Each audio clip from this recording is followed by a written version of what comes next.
Welcome to Master Key TV. ఈరోజు తాజా రాజకీయ విషయానికి వస్తే తిహార్ జైల్లో ఉన్నటువంటి సుకేష్ చంద్రశేఖర్ అనే వ్యక్తి తన యొక్క ప్రేయస్కి ఒక లెటర్ రాశాడని తెలిసింది. అదేంటి ఆ విషయాలు ఏంటి అనే విషయాన్ని మనం సినీ విశ్లేషకులు అలానే రాజకీయ విశ్లేషకులు అయినటువంటి దాసరి విజయం గారితో మాట్లాడి తెలుసుకునే ప్రయత్నం చేద్దాం. నమస్తే అండి. నమస్తే అండి. ఏంటండి యాక్చువల్గా తిహార్ అందరూ మనం గతంలో విన్నాము, రాజకీయ నాయకులు కానీ ఒక స్వతంత్ర సమరయోధులు కానీ జైలు నుంచి ఉత్తరాలు రాసేవారు, జైలు నుంచి పుస్తకాలు రాసేవారు విన్నాం. ఈ ఒక సుకేష్ చంద్రశేఖర్ లెటర్ రాయటం ఏంటి, అది కూడా అతను లవర్కి రాయటం ఏంటి, అసలు ఆ లవర్ ఎవరు ఏంటి అనేది చెప్పండి. ఆల్రెడీ ఈ కేసులో ఆమెను కూడా నిందితురాలుగా చేర్చారు, కానీ అరెస్ట్ ఎందుకో చేయలే. ఓకే, మనీ లాండరింగ్ కేసులో. ఓకే, ఆవిడ కూడా ఒక సెలబ్రిటీ అని విన్నాం. Jacqueline Fernandes heroine. ఆమెతో పాటు ఈయన తీసుకున్న ఫోటోలు కూడా బయటకు వచ్చాయి. జాక్వెలిన్ అంటే చాలా మందికి తెలియదు, అతను ఎవరండి? ఇప్పుడు ఎక్కాసెక్క సాంగ్ రాలేదా మొన్న, ఆవిడ జాక్వెలిన్ ఫెర్నాండెస్. గతంలో శంకర్ సినిమాలో హీరోయిన్ గా, మన సాహోలో కూడా పాట, ట్రక్ తొక్కే పాట ఉంది చూసావా, ఓకే, అందులో ఉన్న heroine, Hindi heroine. Okay, and ఇప్పుడు యమ్మీ యమ్మీ అని ఆమెది ఒక పాట రిలీజ్ అయింది, బాగా హిట్ అయింది. సో సుకేష్ చంద్రశేఖర్ ఏమని రాశాడు అంటే, ఆగస్టు 11 ఈమె బర్త్డే. ఓకే, సో ఈ సందర్భంగా నేను చాలా సంతోషంగా ఒక 100 మందికి ఐఫోన్ 15 Pro గిఫ్ట్ ఇస్తాను, 100 ఐఫోన్లు గిఫ్ట్ ఇస్తాను. 100 ఐఫోన్లు అంటే ఒక్కొక్కటి లక్ష ఇంటూ 100 లక్షలు, కోటి రూపాయలు.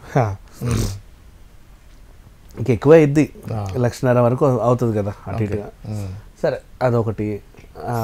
నెక్స్ట్ మళ్ళీ ఇంకోటి ఏంటన్నాడు, ఈమెకి యమ్మీ యమ్మీ అనే పాట రీసెంట్గా నేను వీక్షించాను, దానికి చాలా వ్యూస్ వస్తున్నాయి, నాకు చాలా సంతోషంగా ఉంది అన్నాడు.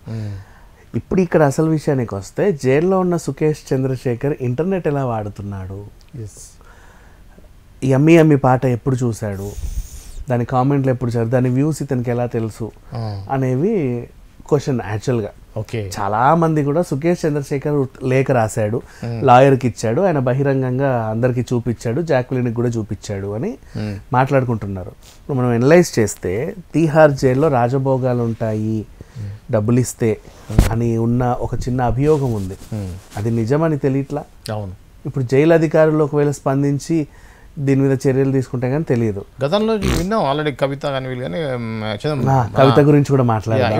చంద్రబాబు నాయుడు కూడా మేము చూసాము, దేశ దేశాల్లో కూడా నా మీద సింపతి తోటి అందరూ ఇది చేశారు అనేది చూసారు. అదే టీవీ ఉంటుంది, ఓకే, టీవీలో చూడవచ్చు. కానీ మీరు అన్నట్టుగా ఎక్కసెక్క అనేది యూట్యూబ్లో చూసాము, వ్యూస్ ఎక్కువ వచ్చాయి. సో వాటి గురించి మాట్లాడాలంటే మాత్రం న్యూస్ తెలియాలంటే యూట్యూబే చూడాలి, యూట్యూబ్ చూడాలంటే ఇంటర్నెట్లోకే రావాలి. అవును, లేదా నీ రూమ్లో ఉన్న టీవీ ఆండ్రాయిడ్ టీవీ అయి ఉండాలి, దానికి ఇంటర్నెట్ సౌకర్యం ఉండాలి. నీకు ఇంటర్నెట్ సౌకర్యం ఉంది అంటే బయటికి నువ్వు ఏమైనా యథేచ్ఛగా చెప్పుకోవచ్చు. You can download WhatsApp, you can do lot of things, ఎన్నైనా చేయొచ్చు. మెయిల్ చేయొచ్చు నువ్వు ప్రతి ఒక్కరికి, ఉత్తరం రాయాల్సిన అవసరమే లేదు. సో ఇక్కడ ఆ డౌట్ వచ్చింది. ఇక అసలు విషయానికి వెళ్తే, ఆ పిల్లేమో ఆయన నన్ను దారుణంగా చీట్ చేశాడు, నాకు ఆయనకు సంబంధం ఏం లేదు, అతను లవర్ జాక్వెలిన్ ఫెర్నాండెస్ అలా చెప్తుంది. ఈయనేమో నువ్వు ఎంత కోప్పడ్డా ఎంత తిట్టినా నాకు నువ్వంటే ముద్దే, నేను నిన్ను మంచిగానే ప్రేమిస్తున్నాను అని చెప్పేసి ఈయన ఒక అందమైన ప్రేమ లేఖ అయితే రాశాడు. అంటే చాలా మందికి తెలియని విషయం ఏంటంటే, వీళ్ళిద్దరి మధ్య లవ్ ట్రాక్ ఏంటి, అసలు ఏంటి. గతంలో కూడా మనం విన్నాం, జాక్వెలిన్ ఖరీదైనటువంటి బహుమతులు ఇచ్చాడు అనే విషయం మీద కొంత జరిగి, ఆమె బర్త్డేకే 100 మంది అనామకులకి ఐఫోన్లు ఇస్తుంటే మరి ఆమెకి ఎంత ఇవ్వచ్చు అంత అపురూపంగా, అంతే కదా. బోల్డని గిఫ్ట్లు ఇచ్చిన మాట వాస్తవమే, ఆమె తీసుకున్న మాట వాస్తవమే. కాకపోతే ఏంటంటే, మనీ లాండరింగ్ కేసులు ఇరుక్కున్న తర్వాత ఇతని నుంచి ఆమె అకౌంట్కి బోల్డని ట్రాన్సాక్షన్లు ఉంటే, ఏంటిది నువ్వు కూడా ఇందులో నిందితురాలువా అన్నట్టుగా అడిగారు. కాకపోతే ఇక అసలు విషయం అంటే, సుకేష్కి ఈ కేసులనే నేను పక్కన పెడితే, అతను యాక్చువల్గా ఒక బిజినెస్ మ్యాన్, తనకి కొన్ని రిసార్ట్స్ హోటల్స్ ఉన్నాయి. యాజ్ ఎ బిజినెస్ మ్యాన్గా కూడా ఈమెకి ఖర్చు పెట్టడంలో తప్పు లేదు. మనీ లాండరింగ్ కేసులో ఇరుక్కున్న తర్వాత మనీ ట్రయల్ అయినప్పుడు నీ లావాదేవీలు ఎవరెవరికి వెళ్ళాయి ఏంటంటే అనేది మొత్తం ఈడీ అటాచ్ చేస్తుంది. అట్లా ఈమె నిందితురాలుగా చేర్చారు ఆ టైంలో. ఓకే, సో వీళ్ళిద్దరు ప్రజెంట్ దూరంగానే ఉన్నారు, ఎందుకంటే వాడు ఎట్లా జైల్లో ఉన్నాడు కాబట్టి మనకి ఈ అమ్మాయి సినిమాలు ఏదో చేసుకుంటూ ఆనందంగా గడిపేస్తుంది. ఇది ఓవరాల్. ఇప్పుడు మనం అసలు విషయానికి, కవిత విషయానికి వద్దాం.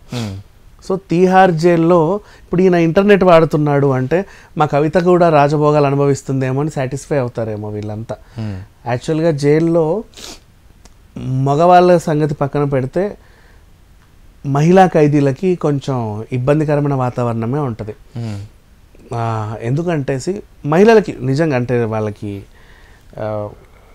ఇప్పుడు స్నానాలు చేయాలన్నా లేకపోతే ఇంకెక్కడికైనా ఇలా డ్రెస్సులు మార్చుకోవడం చాలా ఇబ్బంది. ఇప్పుడు అబ్బాయిలు అయితే ఏంటి చిన్నగా ఒక లాగు చొక్కా తొడుక్కొస్తాను అట్ట గుండీలు పెట్టుకొని వస్తారు. వాళ్ళు అట్లా కాదు కదా, వాళ్ళ శారీ అవన్నీ పెద్ద ఇష్యూ ఇంత ఉంటుంది, అంతసేపు చెయ్యాలి. అండ్ అక్కడ ఉండే వాతావరణం నీకు విశాలమైన పడగదులు విశాలమైన బాత్రూమ్లు ఉండవు, చిన్న చిన్న బాత్రూమ్లే ఉంటాయి. నువ్వు అందులోనే ఏదో రకంగా నిన్ను నువ్వు కాపాడుకొని బట్టలు మార్చుకొని బయటికి రావాలి, లేదా నీ సెల్లో చేయాలి. సెల్ కూడా ఓపెనే ఉంటుంది, అంటే మీరు కనబడతారు ఎప్పుడు ఆ జైలర్కి. ఇకపోతే లేడీస్ ఇబ్బందే ఉంటుంది. లేడీస్ హాస్పిటల్లోనూ ఆడవాళ్ళే ఉంటారు, క్యాంటీన్లోనూ ఆడవాళ్ళే ఉంటారు, రూల్ ప్రకారంగా మోస్ట్లీ ఉంటాయి.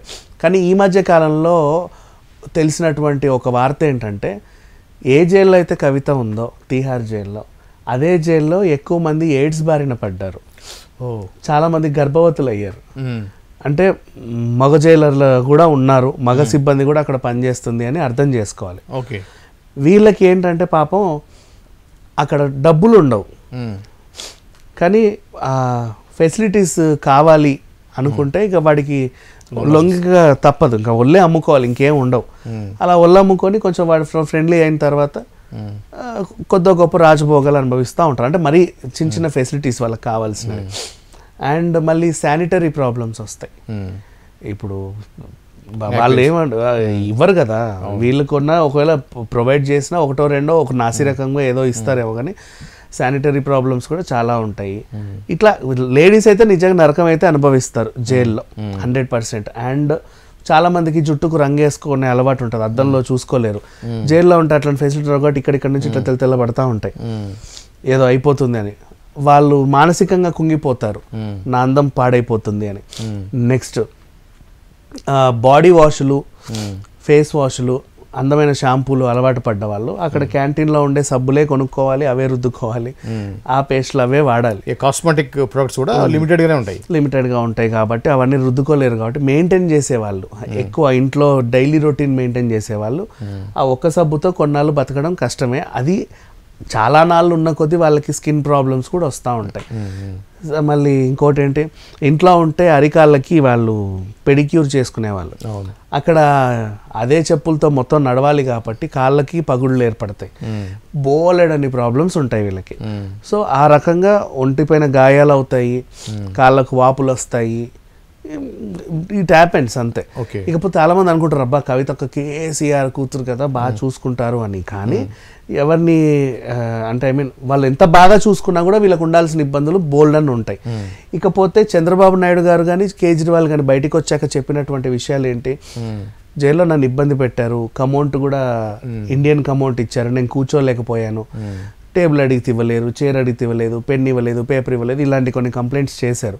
కేజ్రీవాల్ కూడా చెప్పాడు నాకు టైంకి మందులు ఇచ్చేవాళ్ళు కాదు, షుగర్ లెవెల్స్ పెరుగుతున్నా పట్టించుకోలేదు, ఇట్లాంటివన్నీ చెప్పాడు. బాబు గారికి కూడా కొన్ని హెల్త్ ప్రాబ్లమ్స్ ఉంటాయి, స్కిన్ ప్రాబ్లం కూడా ఉంది పాపం ఆయనకి.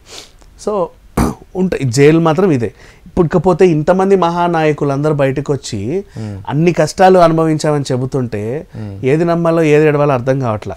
సుకేష్ లాంటి వాళ్ళు చాలా సింపుల్గా నీ సాంగ్ ఎమ్మి ఎమ్మి పాట బాగా హిట్ అయింది, నీకు కంగ్రాచులేషన్స్, బాగా వ్యూస్ వస్తున్నాయి దానికి, నేను చాలా సంతోషంగా ఉంది అని ఒక స్టేట్మెంట్ పాస్ చేశాడు. ఇప్పుడు అది చాలా పెద్ద నింద తీహార్ జైలు పైన పడింది. అంటే తీహార్ జైల్లో ఇంటర్నెట్ వినియోగం చేస్తున్నారు. మరి సుకేష్ ఒకవేళ ఫోన్ కూడా వాడుతున్నాడేమో ఎవరికి తెలియదు, ఆండ్రాయిడ్ ఫోన్ కూడా, లేదా ఆయనకు టీవీ అన్నా ఆండ్రాయిడ్ అయ్యి ఉండాలి, అంతకు మించి వేరే ఫెసిలిటీ అసలు ఉండదు. మరి ఇతను ఎలా చూశాడో అధికారులకే తెలియాలి, వీళ్ళకే తెలియాలి. ఓకే, ఇది అండి ఏదైతే తీహార్ జైల్లో ఉన్నటువంటి ఏదైతే ఢిల్లీ లిక్కర్ కేసు సంబంధించినటువంటి దోషిగా ఉన్నటువంటి ఎవరైతే ఉన్నాడో నిందితుడు సుకేష్ చంద్రశేఖర్ సంబంధించినటువంటి తాజా సమాచారం, అలానే కవిత కూడా ఎలా ఉందనే విషయాన్ని విజ్ఞాన్ గారు చెప్పారు. ఇలాంటి తాజా సమాచారం కోసం చూస్తూనే ఉండండి మాస్టర్ కిక్ టీవీ.